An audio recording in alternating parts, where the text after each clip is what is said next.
Padre, Señor, bendice este momento, Señor, este tiempo en que vamos a estar compartiendo tu palabra. Que tú, Señor, uses mis labios para tu gloria y que nada salga de aquí, Señor, que no sea lo que tú quieres para tu iglesia y para edificación de ella. Te pedimos tu bendición, Señor, para esta iglesia, para el pastor Luis y sus pastores y, Señor, para cada miembro de este lugar. Gracias, Padre, por este tiempo en el nombre de Jesús. Amén. Amén. Dice así la palabra del Señor: porque los que viven conforme a la carne ponen la mente en las cosas de la carne, pero los que viven conforme al Espíritu en las cosas del Espíritu. Porque la mente puesta en la carne es muerte, pero la mente puesta en el Espíritu es vida y paz. La mente puesta en la carne es enemiga de Dios, porque no se sujeta a la ley de Dios, pues ni siquiera puede hacerlo. Y los que están en la carne no pueden agradar a Dios. Sin embargo, ustedes no están en la carne, sino en el Espíritu, si en verdad el Espíritu de Dios habita en ustedes. Pero si alguien no tiene el Espíritu de Cristo, el tal no es de él. Y si Cristo está en ustedes, aunque el cuerpo esté muerto a causa del pecado, sin embargo, el Espíritu está vivo a causa de la justicia. Pero si el Espíritu de aquel que resucitó a Jesús de entre los muertos habita entre ustedes, el mismo que resucitó a Cristo Jesús de entre los muertos, también dará vida a sus cuerpos mortales por medio de su Espíritu que habita en ustedes. Amén. Que Dios bendiga la lectura de su palabra. Pueden tomar asientos, hermanos. La humanidad no está dividida simplemente entre personas buenas y malas, fuertes y débiles, religiosas y no religiosas. La Escritura presenta una división mucho más profunda y radical, que es la que existe entre quienes están en la carne y quienes están en el Espíritu. Y esta no es una diferencia superficial de conducta, sino realmente es una diferencia de naturaleza, de dominio y de señorío. Desde la caída realmente el ser humano no vive en neutralidad espiritual. Siempre hay un principio que gobierna el corazón del ser humano. O reina la carne, esa naturaleza hostil caída, o reina el Espíritu de Dios, quien aplica en nosotros la obra redentora de Cristo. Por eso las vidas de las personas toman rumbos distintos. No solo por decisiones aisladas que tomen, sino por la condición espiritual de cada una de las personas y las cuales las dirige desde adentro.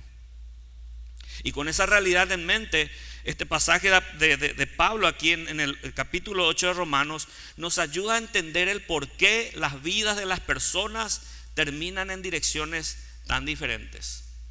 Algunos toman caminos difíciles, otros fáciles, otros construyen su vida sobre bases firmes, otros sobre cimientos frágiles, y los resultados no son los mismos.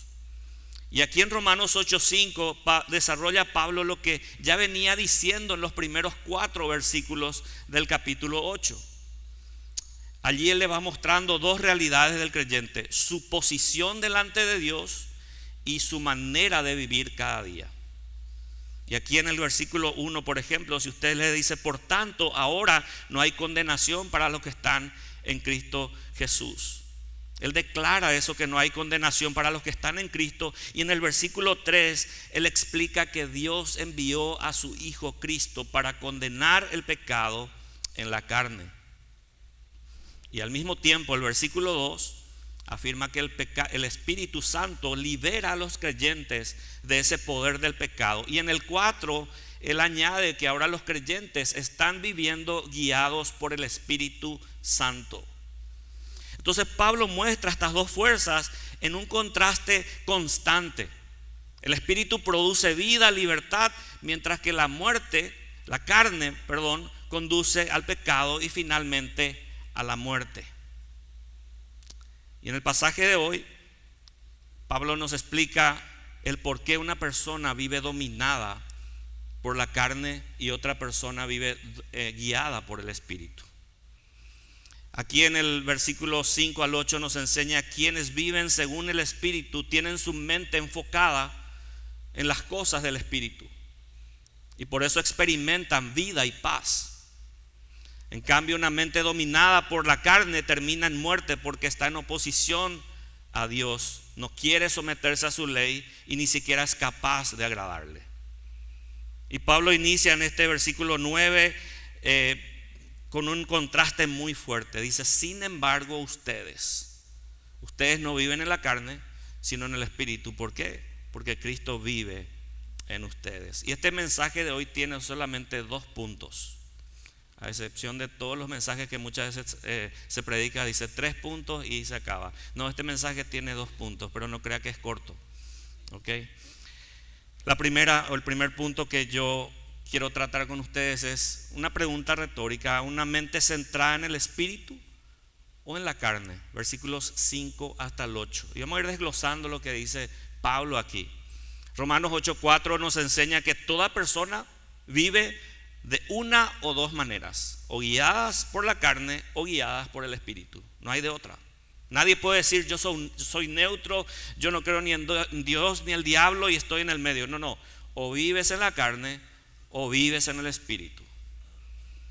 Pero los incrédulos no pueden vivir bajo la dirección del Espíritu. Los creyentes, en quienes Dios ya ha cumplido el justo requisito de la ley por medio de Cristo, sí pueden vivir bajo la dirección del Espíritu. Y Romanos 8:5 nos explica la razón del por qué el incrédulo no puede hacerlo. Dice el versículo 5: porque los que viven conforme a la carne ponen la mente en las cosas de la carne. Es importante notar que ambos grupos Pablo describe como que están andando. Es decir, ambos tienen una forma de vivir, un estilo de vida, un rumbo constante. La diferencia es hacia dónde se dirigen. Unos caminan hacia la vida eterna y otros hacia la destrucción eterna. Y lo decía ya Jesús: ancha es la puerta, espacioso el camino que lleva ¿a dónde? A la muerte. Y angosto el camino que lleva a la vida. En el versículo 5, para Pablo, la palabra carne es la humanidad caída en corrupción. Sea cual sea su forma, la carne es todo lo que se opone al Espíritu de Dios, todo el que vive para el yo. En Romanos 8, espíritu normalmente se refiere al Espíritu Santo y no al espíritu del hombre. En todo Romanos 8, si usted se fija. Y esta frase que dice Pablo aquí, la frase los que viven conforme a la carne, se traduciría literalmente los que son según la carne. Algunos teólogos debaten si esta expresión define el ser de una persona o su manera de vivir, pero para mí realmente es una combinación de ambos, porque de acuerdo a lo que eres, así actúas y vives. Poner la mente en la carne es estar pensando todo el tiempo en cosas pecaminosas o egoístas. Cuando una persona dirige su mente siempre hacia lo mismo, eso forma su manera de pensar, su manera de vivir. Es decir, lo que pensamos, lo que hacemos cada día están conectados. Lo uno alimenta a lo otro. Nuestros pensamientos dirigen nuestras acciones y nuestras acciones influyen en nuestros pensamientos. Porque casi siempre buscamos excusas para hacer lo que queremos o para seguir haciendo lo que ya se nos hizo costumbre. Tener la mente puesta en la carne es dejar que los malos deseos siempre manden en nuestra vida. Es volver una y otra vez, casi sin pensarlo, en pensamientos egoístas. Es literalmente pasar largos ratos viviendo como si Dios no existiera. La carne no siempre trata de pecados escandalosos o de placeres físicos. De hecho, cuando hay escándalos de pecados, realmente la gente se maravilla, pero a veces puede verse como buscar solo el éxito o la seguridad o la buena imagen o que todo funcione bien, entre comillas. Pero sea lo que sea que llene la mente, el problema siempre es el mismo: Dios queda fuera, Dios queda olvidado, Dios queda ignorado. En cambio, Pablo dice, tener la mente puesta en el Espíritu es volverse con buena disposición a la voluntad, al agrado de Dios, es considerar con regularidad sus obras, planes y voluntad, y permitir que eso moldee todos nuestros pensamientos y todas nuestras acciones todo el tiempo. La mente espiritual, hermanos, tiene presente y recuerda lo que Dios enseña y lo pone en práctica. Incluso en cosas como el trabajo, los negocios, la organización, las nuevas ideas, el uso del dinero. Hermano, la Biblia no responde directamente a todas nuestras preguntas, pero la mente puesta en el Espíritu conoce suficiente teología y ética bíblica como para tomar decisiones que manifiesten la fe. Conocemos suficientemente bien la narrativa bíblica como para dejar que la Biblia informe, moldee nuestras propias historias. Es decir, la historia de la Biblia moldea nuestra historia. En el versículo 6, Pablo muestra y dice un segundo contraste marcado. Él contrasta lo viejo y lo nuevo, el poder de Dios y la debilidad de los hombres, y la ley y el espíritu. Aquí contrasta la vida en la carne, que es esclavitud, es muerte, con la vida en el espíritu, que es liberación, vida y paz. Cuando una persona vive en la mente, con la mente puesta en la carne, el resultado final siempre es lo mismo, es muerte. Eso no habla solamente de morir físicamente, sino de la muerte eterna que viene cuando alguien no muestra interés en la solución que Dios ofrece en el Evangelio para el problema del pecado. En contraste, la mente puesta en el Espíritu, dice, produce vida, produce paz. Y cuando Pablo dice vida, se refiere a vida eterna, la cual el creyente comienza a vivir cuando Dios opera y obra la regeneración, el nuevo nacimiento en uno. A veces, la verdad, la palabra marca un límite, quizás donde yo no pueda estar en paz con todo el mundo. Aunque la palabra me dice, en cuanto dependa de ustedes, estén en paz con todos. Pero a veces no es así. Cuando venimos y conocemos gente, personas que no son de nuestra misma fe, y a veces es imposible estar en paz con ese tipo de personas. Pero aún así, la vida en el Espíritu es una vida de paz y es una vida pacificadora. En los versículos 7 y 8, Romanos 7 y 8, Pablo explica exactamente cómo la mente puesta en la carne es muerte. Y él presenta 3 puntos aquí. Primero, dice en el versículo 7a, la mente puesta en la carne es enemiga de Dios. Y esta enemistad comenzó ¿dónde? En Génesis 3.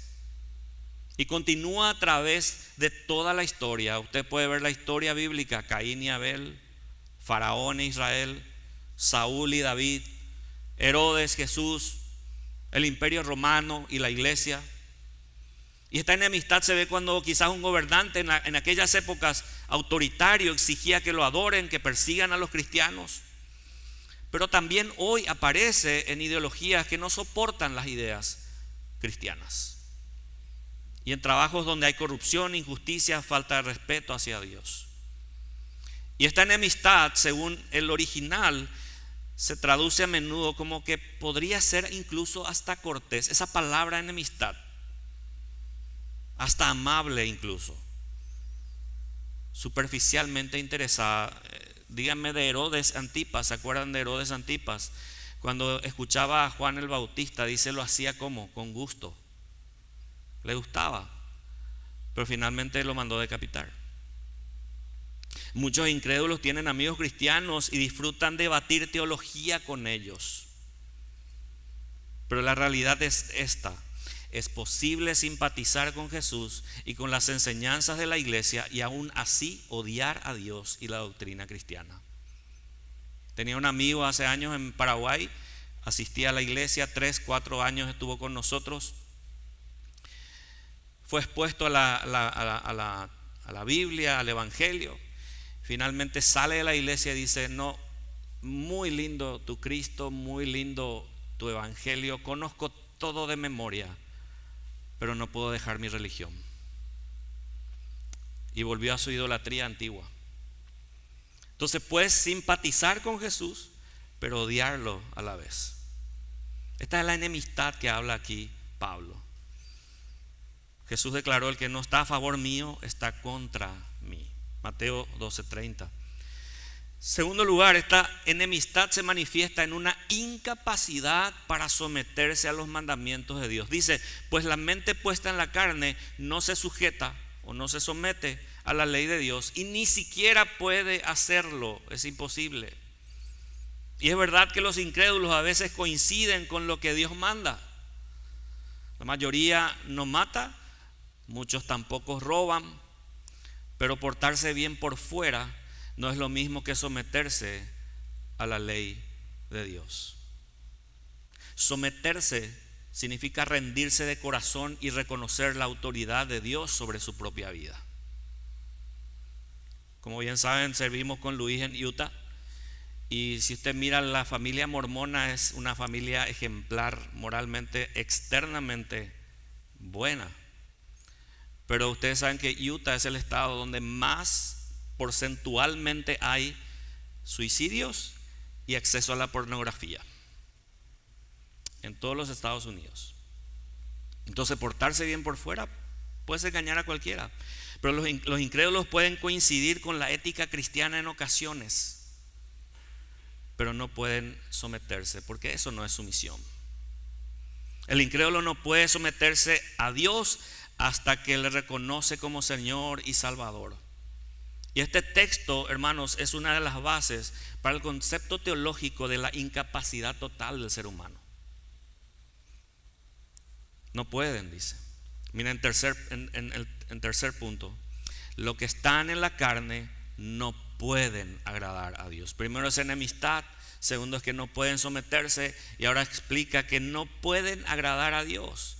Y cuando Pablo repite aquí 2 veces, la repetición "no pueden" indica que el problema es doble. La obediencia, entre comillas, del incrédulo a Dios y a su ley es, en el mejor de los casos, es superficial. Jesús enseñó que el enojo, la lujuria, te hacen igual de culpable de pecado como el asesinato y el adulterio. No es suficiente hacer lo correcto. Debemos de hacerlo correcto por las razones correctas y con las motivaciones correctas. La mente carnal no puede dirigirse por sí misma a Dios para agradarle. ¿Por qué? Porque está cegada bajo su propia moralidad terrenal. No hay esperanza para el que tiene una mente carnal si Dios no actúa en favor a ellos. Y esto me lleva al segundo punto, del versículo 9 hasta el 11. Una vida transformada por el Espíritu que habita en nosotros. En el versículo 9, Pablo dice: sin embargo, ustedes no están en la carne, sino en el Espíritu. Una de las cosas que yo he notado de Pablo y de Salomón, porque también estuvimos en una serie de Eclesiastés hace un año, nos tomó casi un año el libro de Eclesiastés. Los dos son muy filósofos, muy técnicos. Y es algo interesante porque en el capítulo 7 Pablo hace un juego de palabras: lo que quiero hacer no hago, y lo que no quiero eso hago. Y al final uno termina medio confundido. Ahí es lo que quería decir Pablo, pero es una retórica. Pablo utiliza siempre este lenguaje retórico. Y aquí en el versículo 9, después de muchas advertencias, Pablo cambia de tono en el versículo 9. La frase dice: sin embargo ustedes. Este es un contraste que él marca entre la mente de la carne y los que están en el Espíritu. La idea central aquí es: están en el Espíritu si el Espíritu habita en ustedes. Todo creyente tiene o posee al Espíritu, y el Espíritu vive o habita en cada creyente. Esta es una verdad gloriosa, el saber de que cuando Dios ora la regeneración, dice Ezequiel 36, Él pone su Espíritu en nosotros. No solamente hace una cirugía a corazón abierto, pone un corazón de carne, un espíritu nuevo, sino que dice pone su Espíritu en nosotros. O sea, todo creyente tiene al Espíritu Santo. Y Pablo describe aquí la presencia o la experiencia del Espíritu con 2 metáforas. en estos versículos. Si el Espíritu habita en nosotros, Él establece residencia permanente en nuestro interior y dirige gradualmente nuestra vida. La pregunta es, ¿tienes el Espíritu en tu vida, gobernando tu vida? Si un creyente está en el Espíritu, vive en la esfera del cual el Espíritu gobierna, el Espíritu guía, el Espíritu determina su destino, el Espíritu guía sus acciones, sus pensamientos. Y cuando Pablo dice sí en verdad, dice, o sea que puede indicar que Pablo tenía incluso dudas sobre alguno de los de la iglesia de Roma. Y esta expresión se traduce, hermanos, normalmente para hablar de algo que se presenta como una suposición. Pero también significa algo que se da por cierto. Romanos 3:30 y Romanos 8:17 habla de esto. Esa misma frase se utiliza como suposición, pero también como algo que es cierto. Y el segundo sí que introduce Pablo en la segunda oración dice, pero si alguien no tiene el Espíritu de Cristo, si alguien no tiene el Espíritu de Cristo. En ambos casos, Pablo parece asumir que los romanos verdaderamente sí están en el Espíritu. Sin embargo, el uso doble de esta palabra que utiliza Pablo invita a la iglesia al autoexamen constante. Por eso es importante predicar el evangelio todo el tiempo a la iglesia, porque hay mucha gente que cree. Hay otra gente que sí es creyente, pero hay otra gente que vive engañada. Entonces los creyentes se reconocen por sus frutos. La fe se manifiesta en acciones, en pensamientos buenos, en obras de amor. En cambio, una ausencia constante de buen fruto genera preocupación. Los creyentes pueden quizás atravesar temporadas en que el pecado se vuelve más frecuente en su vida. Pero requiere ¿qué cosa? Requiere arrepentimiento como evaluación personal. Aquel creyente que no se arrepiente, de su estilo de vida pecaminoso por largo tiempo, examínese. ¿Será que está en la fe? Muchas veces lo que un creyente necesita es arrepentirse, volver a Jesús, a su evangelio, aprovechar más la oración, volverse a la palabra, volverse a la comunión con sus hermanos. De esa manera crecemos en santificación. Lo decía el viernes en una clase y siempre digo esto a mi iglesia: la santificación no solo se logra solo, sino también en comunidad. Por eso el autor de Hebreos dice: no se dejen de congregar como algunos tienen por costumbre. No es una sugerencia. Y ustedes ven el versículo 23, 24 y 25 de Hebreos 10. Todas son órdenes, mandatos. No es opciones, no es opción. El congregarse ayuda a mi santificación. En ocasiones algunas personas tienen falsa seguridad de fe. Por eso es importante que nos examinemos constantemente. Y la pregunta es: ¿qué controla tu vida hoy? ¿Qué controla tu mente hoy? En el versículo 10, Pablo vincula la morada del Espíritu con la presencia de Jesús. La presencia del Espíritu trae e incluso es la presencia de Jesús. El Hijo y el Espíritu se distinguen, pero la presencia del Hijo y el Espíritu está estrechamente relacionada. El Espíritu comunica a la iglesia las palabras y las obras de Jesús. Pablo puede usar los nombres Jesús y el Espíritu casi de manera intercambiable, lo cual enaltece lo que hoy nosotros llamamos realmente la doctrina de la Trinidad. Cristo dice está en y entre nosotros, a pesar de la evidencia contraria de nuestras debilidades muchas veces. Y Pablo afirma aquí algo: que el cuerpo está muerto debido a su continua inclinación al pecado, y porque el pecado produce deterioro físico, finalmente produce muerte. Pero cuando dice que el Espíritu es vida, a causa de la justicia se refiere a esa justicia que no es tuya ni mía, es de Cristo, que Él nos concede por medio del Evangelio. Otra versión dice así sobre este mismo versículo, el versículo 10: pero si Cristo está en ustedes, el cuerpo está muerto a causa del pecado, pero el espíritu que está en ustedes es vida a causa de la justicia. Cuando él habla de vida, realmente está hablando de que esa vida se va a consumar ¿cuándo? En la resurrección. Pero comienza ahora. Este versículo resume la doctrina de la regeneración, hermanos.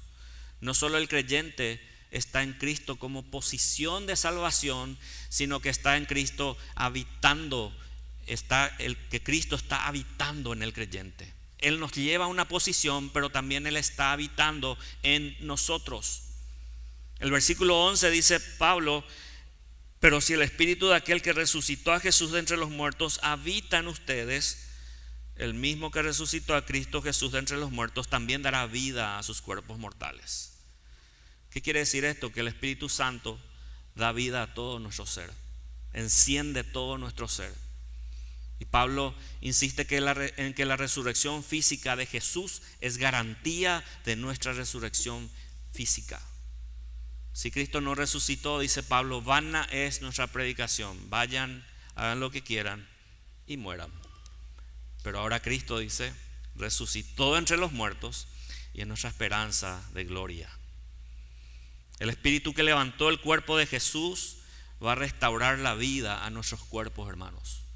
Y como Salvador, Jesús da vida espiritual al santificarnos, al justificarnos, y el Espíritu finalmente nos glorificará. Nos va a llevar a la gloria eterna en presencia de Dios. ¿Usted cree eso? ¿Creemos o es solamente algo que está escrito y pareciera ser que nunca va a pasar? A algunos cristianos parece que esto es cuento de hadas. Pero la Escritura habló de que Cristo vendría por primera vez, vino. Y la Escritura habla de que Cristo volverá por segunda vez y Él vendrá. Y esa es la esperanza del creyente. Por eso Juan termina su Apocalipsis y dice: ven, Señor Jesús.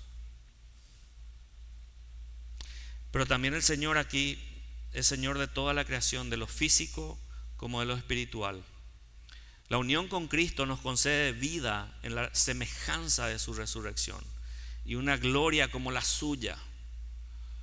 Esto ocurre por la voluntad del Padre, por la fe en el Hijo y por la morada del Espíritu en nosotros, mencionada 2 veces aquí en el versículo 11. El interés constante de Pablo en la vida corporal se debe moldear y debe moldear nuestra actitud hacia este mundo. Tenemos que notar algo muy glorioso en estos pasajes, versículo 9, versículo 10 y versículo 11. Interesantemente, miren lo que dice el versículo 9: el Espíritu habita en nosotros. El versículo 10 dice: Cristo está en nosotros. Y en el versículo 11 dice: Dios habita en nosotros. ¿Qué quiere decir esto? Que es un gran misterio que no podemos resolver. El Dios Trino habita en nosotros. Por esa razón es que nosotros somos el templo de Dios. Algunos esperan un tercer templo allá en Israel, pero el tercer templo, ¿dónde está? Está en la iglesia espiritual. ¿Sabían eso? Somos nosotros el templo de Dios. Somos nosotros. Ese es un gran misterio en el cual Pablo está hablando aquí. La presencia del Espíritu Santo, de Cristo y de Dios Padre en el creyente es una verdad revelada, pero a la misma vez es un misterio. Dios mismo hace habitación en nosotros. Imagínense esa verdad. Dios mismo hace habitación, hace morada. ¿Por qué? Porque somos el cuerpo de Cristo. Somos su templo, el verdadero templo de Dios aquí, la iglesia. Pablo lanzó un grito de angustia al final del capítulo 7, como decía: ¿quién me va a librar de este cuerpo de muerte? ¿Quién puede librarme? Como una angustia en el capítulo 7, si usted quiere leerlo más tarde hoy. Pero la pregunta ha sido contestada aquí en el capítulo 8. ¿Saben cómo? Dios le dice: Pablo, no te preocupes, aunque el pecado aún mora en ti y los residuos del mismo siguen en tu cuerpo, no te preocupes, gózate en Cristo porque ya no hay condenación para ti. Y esa es la realidad de cada cristiano. Sí tenemos vestigios del viejo hombre muchas veces, como dicen allá en mi país, le salió el indio, dicen. Y muchas veces sale. Lutero decía: creí que el viejo hombre se había ahogado en las aguas del bautismo, pero el condenado sabe nadar, dice. Es así. Entonces, ¿cuál es la aplicación para nuestras vidas hoy? ¿Cómo aterrizamos esto que Pablo estaba hablándonos? Quiero darle 3 aplicaciones prácticas para ustedes hoy sobre este pasaje. Número 1, examina qué está moldeando tu mente cada día. ¿De qué está llena tu mente cada día? Pablo dice que hay 2 tipos de mente: la que se fija en la carne, la que se fija en el espíritu. Y eso no se nota en lo que haces el domingo, sino en lo que llena tus pensamientos de lunes a sábado. Fácil es ser cristiano los domingos, ¿verdad que sí? Llega a la iglesia, Dios te bendiga, aleluya, gloria a Dios, he orado por ti, ni oró para él y dice que oró para el otro. Entonces, ¿qué llena tu mente? ¿En qué piensas cuando nadie te obliga a pensar en nada? ¿Qué ocupa tu imaginación, tus sueños, tus planes? ¿Es Dios parte de tus decisiones reales o solo de tus palabras religiosas? ¿Qué es Dios para ti? Vivir según la carne no siempre se ve escandaloso. A veces es así. Es una obsesión por el éxito. Es vivir para la imagen, quizás. Es una ansiedad constante por seguridad. Y lo más grave es que muchas veces tomamos decisiones donde Dios nunca entra en esa ecuación. Entonces, la mente puesta en el Espíritu, en cambio, busca agradar a Dios en todo, en lo cotidiano, en tu diario vivir, en tu trabajo, en tu dinero, en tu trato con otros, en el uso de tu tiempo. ¿En qué inviertes tu tiempo? ¿Leemos más la Biblia o vemos más Netflix? ¿Qué hacemos? Alimenta tu mente espiritualmente a propósito. Nadie deriva hacia el Espíritu por accidente. La palabra, la oración, la comunión cristiana, hermanos, son el oxígeno de nuestra mente espiritual. ¿Qué moldea tu mente hoy? Segundo, la apariencia no basta. Rinde tu corazón por completo, ríndelo completamente. Pablo dice algo durísimo aquí: los que están en la carne no pueden agradar a Dios. Eso significa que no basta con no robar, no mentir, no meterse en escándalos, no adulterar. Una persona puede verse moralmente buena y seguir siendo enemiga de Dios en su corazón. La pregunta no es solo ¿estoy haciendo cosas malas? La pregunta es ¿estoy viviendo para mí o estoy rendido al Señor? El que vive según el Espíritu no solo evita el mal, sino que desea agradar a Dios, ama su voluntad y se duele cuando falla. ¿Te dueles cuando pecas? ¿Te duele tu pecado o lo pasas así pasajero? Ya vamos, ponemos curita y seguimos adelante. Cuando peques, no te justifiques ni te compares con nadie. Ve a Cristo, arrepiéntete rápido. La sensibilidad al pecado es señal de vida espiritual, hermanos, no de derrota. Y en tercer lugar, descansa porque Dios vive en ti, incluso cuando te sientes débil. Romanos 8, 9 al 11 es consuelo para el creyente, es consuelo para nosotros. Porque el Espíritu dice, habita en ti, Cristo está en ti y el poder que resucitó a Jesús está obrando en ti. Aunque luches contra pecados persistentes, aunque sientas mucha debilidad muchas veces, aunque tu cuerpo se desgaste, aunque tu fe a veces tiemble, tu vida no depende de tu fuerza, sino de quién está viviendo en ti. Y esa presencia no es simbólica, es real, es poderosa, es transformadora, transforma tu día a día. Y culminará ¿cuándo? En la resurrección de tu cuerpo. Hay gente que cree que cuando se bautiza se ha graduado. No, ahí comienza toda tu vida. La graduación no es aquí, es cuando Cristo venga. Mientras tanto vamos a seguir trabajando en nuestra santificación. Predícate el evangelio cuando te sientas miserables. No digas soy un fracaso. Siempre di esto: Cristo vive en mí, el Espíritu mora en mí y Dios va a terminar lo que empezó. Filipenses 1:6. La Biblia dice: regocíjate en el Señor siempre. Regocíjense en el Señor siempre. Pablo escribe esa carta desde la cárcel. Y la cárcel de Pablo, hermanos, en aquella época no era como las cárceles de hoy. Eran en mazmorras, olían mal, quizás ratas por ahí, la comida nauseabunda. Y ahí en la cárcel él manda ánimo a la iglesia que estaba afuera orando por él. Y le dice que regocíjense, gócense en el Señor.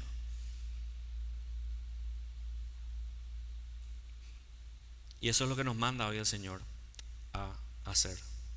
Muchas veces escuchamos predicadores en que pareciera ser que tenemos que flagelarnos todo el día, todo el tiempo. El quebrantamiento, hermanos, tiene lugar en la predicación, sí, pero cuando es algo que siempre estamos hablando, realmente hay algo fuera del equilibrio. Tenemos que gozarnos en el Señor. El creyente no está llamado a vivir bajo una nube perpetua de desesperación, de angustia, sino de libertad con la que Cristo nos hizo libres. Entonces, sí, somos débiles todos, pero el mensaje del Evangelio es este: todo lo puedo en Cristo que me fortalece. Decir constantemente a personas que son redimidas que son fracasos, sin levantar sus ojos hacia su nueva identidad en Cristo, produce esclavitud y no santidad. ¿Cómo dejamos esto y cómo concluimos esto? Romanos 8:5 al 11 no es algo teórico, no nos deja en lo teórico, nos lleva a una pregunta personal, a una pregunta inevitable: ¿quién gobierna tu vida hoy, hermano, hermana? ¿Quién gobierna? No solo se trata de caídas visibles, victorias, se trata de qué principio está reinando en ti. La carne produce esfuerzo sin vida, está muerta. Y el Espíritu produce vida aún en medio de la debilidad. Este pasaje no solo fue escrito para examinarnos, sino también fue escrito para asegurarnos y para darnos esperanza a nosotros como creyentes. Entonces, si has venido a Cristo, si tu esperanza está en Él, si en ti hay luchas reales contra el pecado, y aunque a veces es imperfecto, quizás el deseo de agradar a Dios, esta es tu verdad. No estás en la carne, estás en el Espíritu, dice la palabra. Dios mismo ha hecho morada en ti. Fortalécete en esa realidad y en esa verdad. Tu historia ya no está gobernada por tu vieja naturaleza, sino por la presencia viva del Espíritu Santo en ti hoy. Eso significa que tu debilidad no es el capítulo final, tu lucha no es señal de abandono. Tu cansancio espiritual no cancela la obra de Dios en ti. Ese mismo Espíritu, dice la Escritura, ese mismo Espíritu que levantó a Cristo de los muertos vive en ti. Y muchas veces no creemos eso. El Espíritu, la palabra, nos está llamando a nosotros a reflexionar en esta poderosa verdad. Y si Él vive en ti, entonces tu historia no termina en fracaso, termina en resurrección. Así que no vivas mirando solo tus caídas, no vivas midiendo tu fe por tus emociones, por tus sentimientos. No vivas bajo la mentira de que todo depende de tu fuerza. Tienes que recordar esto: Cristo está en ti, el Espíritu mora en ti, el Padre obra en ti. Y el Dios que comenzó en nosotros la buena obra la va a perfeccionar, no aquí, hasta el día de Jesús, hasta el día de Jesucristo. Por eso caminemos según el Espíritu. Si caes, levántate otra vez. Uno de mis pasajes predilectos es Miqueas 7:8, en que el profeta dice: tú, enemiga mía, no te burles de mí, no hagas escarnio de mí, porque aunque caí, me levantaré, y aunque more en tinieblas, el Señor será mi luz. Sigue adelante como hijo de Dios, recordando esta verdad, porque donde habita el Espíritu, hermanos, hay vida, y donde hay vida hay esperanza, y donde hay esperanza hay victoria final en Cristo. ¿Lo crees? Oramos. Padre, gracias por tu palabra. Te damos gracias, Señor, por esta libertad que tenemos en Cristo. Gracias por la obra de regeneración que has hecho en cada uno de nosotros, Señor. Ayúdanos a vivir conforme a esa verdad, a esa realidad de que tú has hecho, Señor, la obra en nuestros corazones. Gracias, Padre, por tu iglesia en este lugar. Sigue levantando a tu iglesia en santificación, Señor, y que mis hermanos aquí puedan seguir creciendo hasta la estatura del varón perfecto que es Cristo. Bendícelos en el nombre de Jesús. Amén. Amén. Que Dios les bendiga, hermanos.